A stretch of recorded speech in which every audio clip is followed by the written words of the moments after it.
Viewers আসসালামু আলাইকুম। আমরা আজকে আঁকবো, ছবি আঁকবো।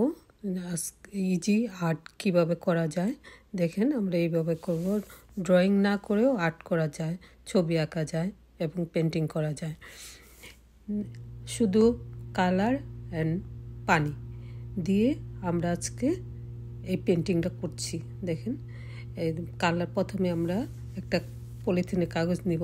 পলিথিনের কাগজ নিয়ে পাম দিয়ে ফুলিয়ে একটা ফুলের মতো তৈরি করে এটার মধ্যে রং দিয়ে এই যে আমরা এখন ছাপ দিচ্ছি, যেটা বলে ছাপা। এখন দেখেন এই রংটা দিয়ে দিয়ে এরকম করে বসায় দিচ্ছি এই পেপারটার মধ্যে। দেখেন কত সুন্দর একটা ফুলের আকৃতি তৈরি হয়ে গেল। দেখতে খুবই সুন্দর লাগছে। আপনারা বাসায় এইভাবে করতে পারেন, একদমই সহজভাবে। দেখেন যে কেউ করতে পারবে, পেন্টিংটা করতে পারবে। দেখেন, হ্যাঁ, এখন আমরা লাল রং দিয়ে এই ফুলটা তৈরি করছি। হ্যাঁ, কত সুন্দর পেন্টিং হয়ে গেল। শুধু ওই পানি আর রং একসাথে মিক্সড করে আমরা এই ফুলটা তৈরি করছি এবং ফুলের একটা পেন্টিং তৈরি করছি। এখন আমরা দিচ্ছি হলুদ রংটা।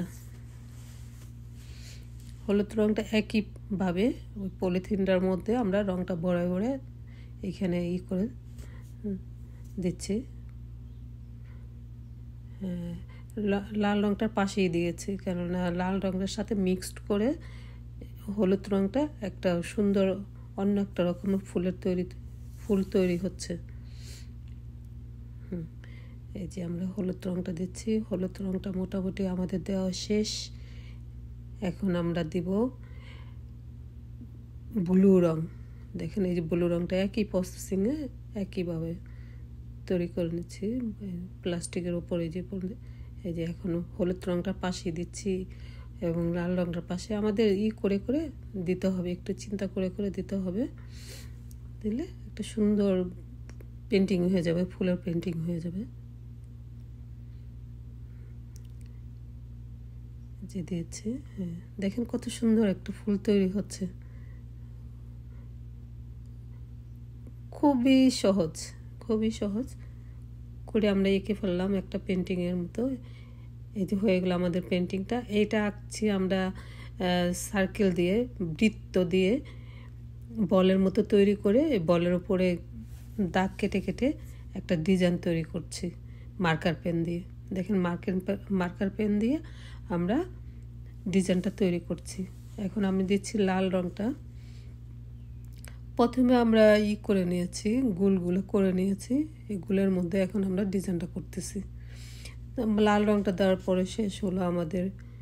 এখন দিচ্ছি আমরা সবুজ রংটা দিয়ে এই বলটা এইভাবে দাগ দাগ করে গোল গোল করে দিচ্ছি, ডিজাইন করছি। এখন আমরা দিচ্ছি ইয়েলো রং এবং ইয়েলোর সাথে মিশে কমলা রংটা বা অরেঞ্জ রংটা দিয়েছি। এখন আমরা দেখেন ওই রংটা, এটা শেষ করলাম গোল্ড কালার দিয়ে ডিজাইনটা। এখন আমরা দিচ্ছি 3-4টা ফোঁটা রঙের ফোঁটা একসাথে মিক্সড করে। দেখেন কত সুন্দর আর একটা পেন্টিং, ফুলের পেন্টিং তৈরি করছি। দেখছেন, একটার সাথে আর একটা মিক্সড করে করে রং আমরা একটা ফুলের পেন্টিং তৈরি হয়ে যাবে। একদম সহজভাবে তৈরি করে নিচ্ছি। এখন দেখেন ফুলটার সাথে রঙগুলো মিক্সড করার পর আমরা এখন ফুলের আকৃতি তৈরি করছি। সবাইকে খুদা হাফেজ।